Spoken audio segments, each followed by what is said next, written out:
Hello दोस्तों, नमस्कार। आज हम स्टार्ट कर रहे हैं। हमारा ये पहला भाग है इम्पोर्टेंट करंट अफेयर्स, जिसमें मैं 1 जनवरी 2024 से लेकर के अगस्त 2025 तक जितने सारे इम्पोर्टेंट होंगे उन सारे तथ्यों को हम इसमें कवर करेंगे। ठीक है, तो पहली घटना हम सबसे पहले देख लेते हैं, जो है वो 16वां वित्त आयोग से है। यानी हमें ये पता होना चाहिए कि 16वां वित्त आयोग, तो वित्त आयोग का अपने यहाँ 280 अनुच्छेद, इसका कौन सा याद रखेंगे? सबसे पहले 280 में वित्त आयोग के बारे में दिया गया है।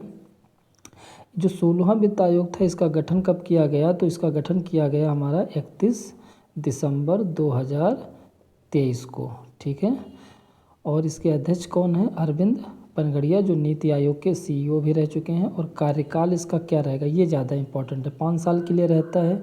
राष्ट्रपति इसका गठन करते हैं।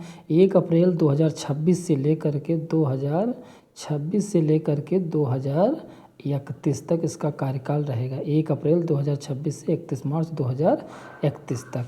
ठीक है, अगली जो सबसे इम्पोर्टेंट खबर देखते हैं, अयोध्या में प्राण प्रतिष्ठा। तो अयोध्या में प्राण प्रतिष्ठा कब हुई? 22 जनवरी, हाँ इसको याद रखिएगा, मैंने वहाँ मेंशन नहीं किया, 22 जनवरी 2024 को। ये डेट याद रखिएगा, 22 जनवरी 2000, ये इसकी डेट है आपकी, 22 जनवरी 2024 को। और इसी दिन PM सूर्योदय योजना का घोषणा हुई थी। PM सूर्योदय योजना, ठीक है, PM सूर्योदय योजना की घोषणा हुई थी, जिसमें 1 करोड़ लोगों के घर पर सोलर पैनल लगाने की बात की गई थी। किसकी बात की गई थी? सोलर पैनल लगाने की बात की गई थी। आप ध्यान रखिएगा, सोलर पैनल लगाने की बात की गई थी। ठीक है, ये शेयर मार्केट के बारे में थोड़ी सी जानकारी है कि जो भारत है ये विश्व का चौथा सबसे बड़ा राष्ट्र हो गया। 4th नंबर पे आता है शेयर मार्केट में। नंबर 2 मैंने बता दिया अमेरिका, जो कि 45% है, चीन 10%, और ये चौथे नंबर पे आता है भारत। ठीक है, तो अगली घटना देख लेते हैं। अगली इम्पोर्टेंट घटना आपका सैटेलाइट है। सैटेलाइट कौन सा है? X-ray polarimeter satellite. तो ये किस दिन इसका प्रक्षेपण हुआ? 1 जनवरी 2024 को। 1 जनवरी 2024 को इसका प्रक्षेपण हुआ। ये काम क्या करेगा? ये कृष्ण बीवर का अध्ययन, यानी ब्लैक होल का ये अध्ययन करेगा। ब्लैक होल का अध्ययन करेगा और ब्रह्मांड में जो संभावित ऊर्जा है उसका ये पता लगाएगा, यानी न्यूट्रॉन तारों के बारे में पता लगाएगा। पोसे पोलारीमीटर सैटेलाइट है, ये एक्स-रे पोलारीमीटर सैटेलाइट। ये है क्या? ये एक वेधशाला है, ऑब्जर्वेटरी है। ठीक है, इस पर क्या किया जाता है? तो यहाँ पर आपका अध्ययन किया जाता है। क्या किया जाता है? अध्ययन किया जाता है। वेधशालाओं में क्या होता है? आपका अध्ययन होता है। ठीक है, इस वेधशाला में अध्ययन किया जाता है। अगली खबर हम देख लेते हैं, क्या है? एक सेकंड, कुछ छूटा तो नहीं, कुछ नहीं छूटा है। ये आपका स्लिम का फुल फॉर्म देख लीजिए, smart lander for investigating moon. क्या है? Smart lander for investigating moon. ये है कहाँ का? जापान का है। क्या है ये? एक लैंडर है जो कि मून पे उतरा है। ठीक है, बस इतना याद रखिएगा कि जो स्लिम है ये जापान का है। और इसका फुल फॉर्म, न्यूरालिंक एक कंपनी है, ये कंपनी है जो काम कर रही है मनुष्य के मस्तिष्क में चिप लगाने की काम कर रही है, कि उस पर चिप लगा दिया जाए। अगर चिप लग जाती है तो क्या हो जाएगा कि लंबे समय तक जो व्यक्ति है, अगर मान लीजिए चिप लग गई तो इस पर फ़ायदा क्या होगा? इसका फ़ायदा ये होगा आपका, सबसे पहले कि लंबे समय तक याददाश्त बनी रह सकती है। लंबे समय तक क्या हो सकता है? याददाश्त बनी रह सकती है। ठीक है, और जो न्यूरोलॉजिकल रोग होते हैं, न्यूरोलॉजिकल जो रोग होते हैं उनके निदान में भी काम आ जाएगा। ठीक है, और अगली खबर आप ये देख लीजिए, जो 8 नंबर पर लिखा, इसरो क्या कर रहा है कि अंतरिक्ष में ऊर्जा बनाने की तकनीक पर कार्य कर रहा है। ये आपका इसरो काम कर रहा है कि हम अंतरिक्ष में ही ऊर्जा बना पाएँ, इस तरीके से वो कार्य कर रहा है। अगली खबर देख लेते हैं। आपके प्रोजेक्ट भीष्म। अब देखिए प्रोजेक्ट भीष्म क्या है, तो ये एक आरोग्य मैत्री सहायता क्यूब अस्पताल है, ठीक है। छोटा सा अस्पताल है जो कि पोर्टेबल हॉस्पिटल, पोर्टेबल हॉस्पिटल क्या होते हैं, पोर्टेबल हॉस्पिटल वो होते हैं जैसे मान लीजिए ये एक बॉक्स है, ठीक है, बॉक्स, इसी में सारी सुविधाएं होंगी और इसको एक जगह से दूसरी जगह पे ये अस्पताल जा सकता है, पोर्ट कर सकता है, तो ये आपका क्या है, पोर्टेबल है। इसका फुल फॉर्म देख लीजिए, भारत हेल्थ, बी से क्या हो गया भारत, एच से क्या हो गया हेल्थ, आई से क्या हो गया इनिशिएटिव फॉर, किसके लिए, भारत हेल्थ इनिशिएटिव, किसके लिए, फॉर सहयोग हित एंड मैत्री, ठीक, आरोग्य मैत्री सहायता क्यूब अस्पताल, ये इतना यहाँ से पूछा जा सकता है। आगे चलते हैं, देखते हैं सीपीआई, सीपीआई क्या है, सीपीआई क्या है, तो सीपीआई के बारे में जान लेते हैं। सीपीआई का मतलब हो गया, सी से क्या हो गया करप्शन परसेप्शन इंडेक्स, भ्रष्टाचार धारणा सूचकांक, ये क्या है आपका, ये है आपका भ्रष्टाचार धारणा सूचकांक, ठीक है, भ्रष्टाचार धारणा सूचकांक। सी से करप्शन परसेप्शन इंडेक्स 2000 जो अपना 24 का आया उसमें 96 कितनी रैंक है भारत की, 96 रैंक है, ठीक है।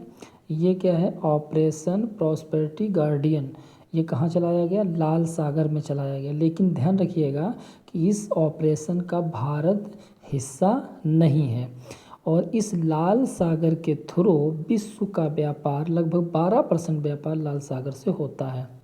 लाल सागर की बात आ गई तो मैं बता दूं कि ये अदन की खाड़ी और लाल सागर के बीच में एक संधि पड़ती है बाब अल मंदेब, कौन सी संधि है, बाब अल मंदेब संधि है। इस संधि के बारे में भी आपको याद रखना है इस पॉइंट को।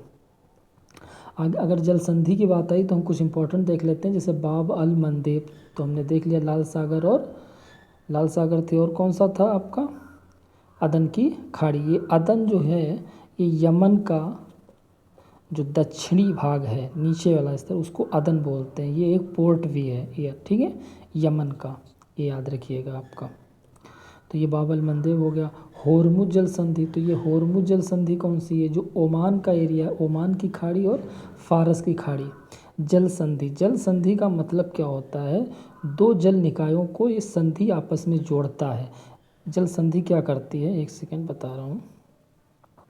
जल संधि क्या करेगी, जल संधि, जल संधि का काम क्या होता है, अगर दो जल निकायों को आपस में जोड़ना, संधि का मतलब क्या हो, जोड़ना, लेकिन जोड़ेगी किसको, जल निकाय को जोड़ेगी, ठीक है।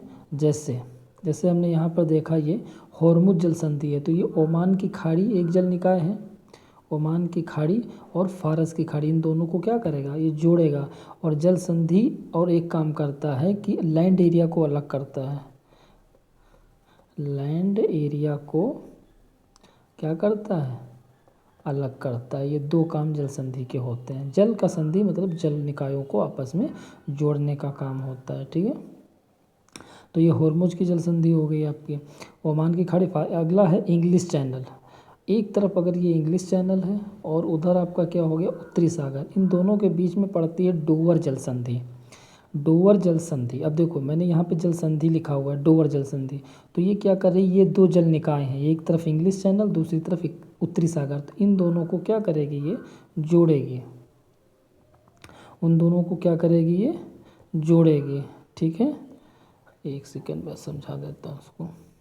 डोवर जल संधि क्या करेगी, इनको और इसको ये जोड़ेगी, ठीक है। और लंदन को, और ये क्या है आपका बेल्जियम है, क्या है, बेल्जियम है और फ्रांस, एक सेकेंड, बेल्जियम है और फ्रांस आपका, इन दोनों को अलग करेगी। तो लंदन का मतलब क्या हो गया, यूके ब्रिटेन, और इधर क्या पड़ेगा आपका फ्रांस पड़ेगा, और इधर आपका बेल्जियम पड़ेगा, ठीक है। इन दो लैंड एरिया को क्या करेगी, आपका अलग करेगी, और इंग्लिश चैनल और उत्तरी सागर को ये जोड़ेगी, यही है आपकी डोवर जल संधि, ठीक है।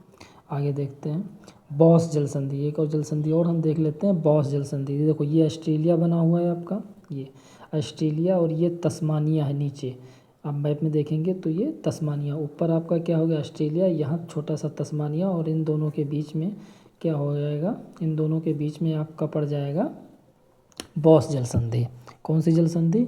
बॉस जल संधि। ठीक है, ये ऑस्ट्रेलिया और तस्मानिया को अलग करेगा। ठीक है, ये याद रखिएगा, इन दोनों के बीच में पड़ती है बॉस जल संधि। आप मैप पर देख लीजिएगा जा करके। और देखिए मैप में अच्छे से समझ में आ रहा है, एक शहर है ऑस्ट्रेलिया का पर्थ, ये ध्यान रखिएगा पर्थ। अब देखिए ये किधर है, ये नॉर्थ होता है, ये साउथ होता है, ये ईस्ट होता है, ये वेस्ट होता है। तो ऑस्ट्रेलिया के पश्चिमी भाग में पड़ता है पर्थ शहर, और बिल्कुल आपका तटीय शहर है ये।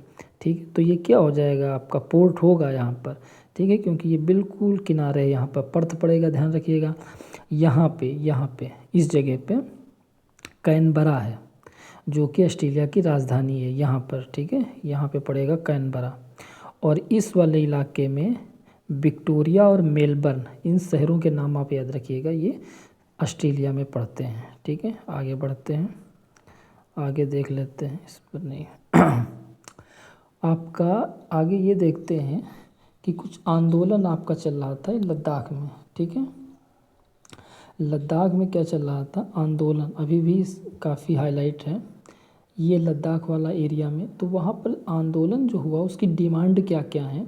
एक तो डिमांड है पूर्ण राज्य का उसको दर्जा दिया जाए, छठी अनुसूची में उसे शामिल किया जाए, और संसद में 2 सीटें बना दी जाएं, एक लेह की और एक कारगिल की, अभी तक 1 सीट है, और स्थानीय लोगों को नौकरी में आरक्षण दिया जाए। ये 4 मुख्य मांगे हैं इस लद्दाख वाले क्षेत्र, जो कि यूटी है इस समय। ठीक है, इसलिए यहाँ पर आंदोलन चल रहा है। अब देख लेते हैं कि ये जो छठी अनुसूची है इसके बारे में थोड़ी सी जानकारी ले लेते हैं। जो 6th शेड्यूल है इसमें 4 राज्य आते हैं, असम, मेघालय, त्रिपुरा और मिजोरम। इनको याद रखिएगा कौन से हैं, ये आप देख लीजिए कौन कौन सा एरिया है। ये असम वाला एरिया हो गया, ठीक है, ये मेघालय, ये आपका त्रिपुरा, और ये मिजोरम।